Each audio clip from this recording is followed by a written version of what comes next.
Welcome to Rewrite Reality, where we peel back the layers of how we imagine our world, then explore what it means to build different futures.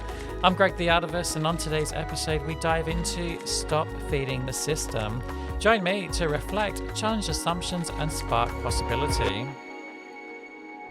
Thanks for being here. Let's get into it. There's a quiet economy most of us don't see. It doesn't sell products first.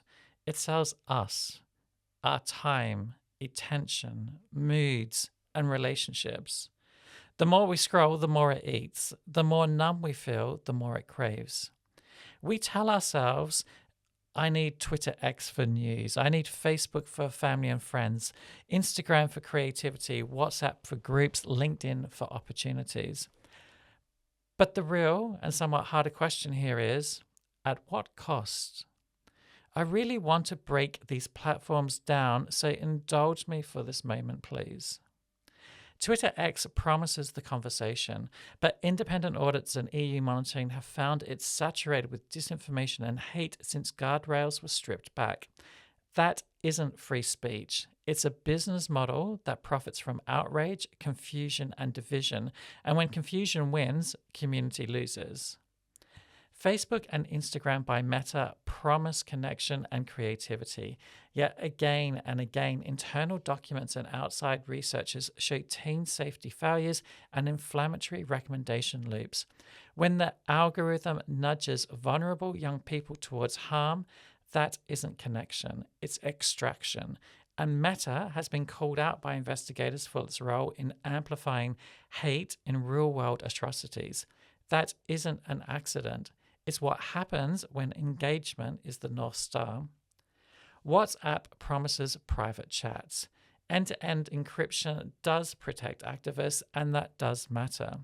But encrypted virality can also supercharge rumors and mob violence when platforms don't investigate or invest in safety and context. Tools aren't neutral. They inherit the values of systems that deploy them. And LinkedIn by Microsoft promises jobs and opportunity is real and for many of us essential. But we should also be honest, big tech revenue and cloud growth are deeply entangled with oil and gas expansion. Microsoft's long-running partnership helps majors like Chevron and SLB optimize exploration and production. Digital transformation, it sounds clean until you realize it accelerates extraction in a burning world. So here's the moral tension. Is a little reach, a little convenience, a little dopamine worth systems that actively destabilize truth, mental health, and a livable planet? I'm not saying we're all equal in what we can do. We aren't. Some of us rely on these platforms for income, for safety, for visibility, and that matters. This isn't about purity. It's about pattern.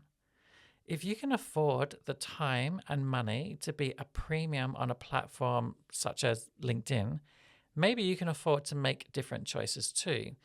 Choices that grow your work without feeding the very machine we're trying to change. For me, deciding to leave wasn't just a tech decision, it was an ethical one. I realized the places I went to connect were training me to react and not to relate.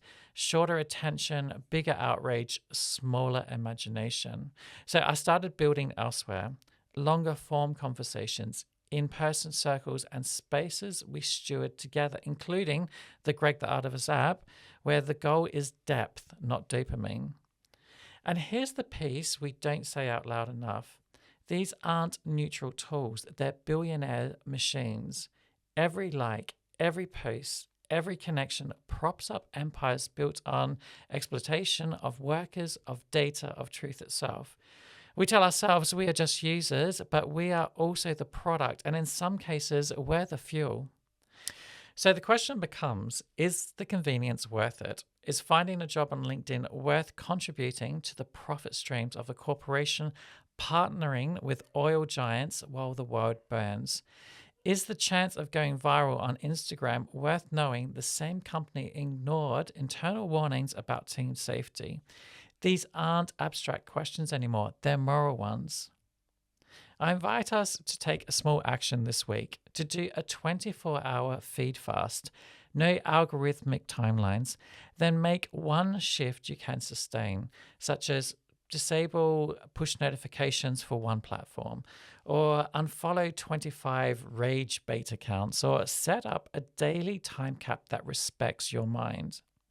If you must stay for work, create guardrails, a posting window, a weekly audit, a path to migrate people into healthier spaces via newsletter or a community hub or local groups.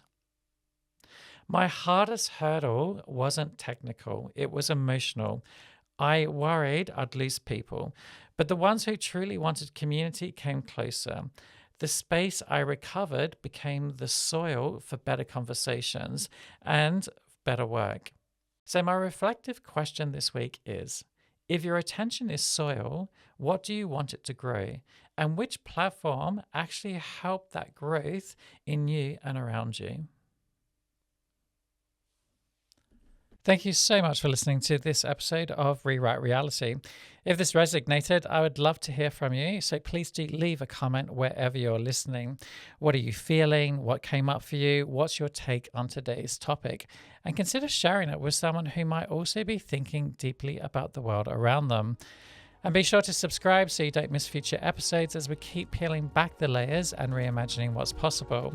And if you haven't already, check out Gregg the Artivist app. It's your hub for everything from listen podcast episodes like this one to watch featured videos to upcoming online and offline events.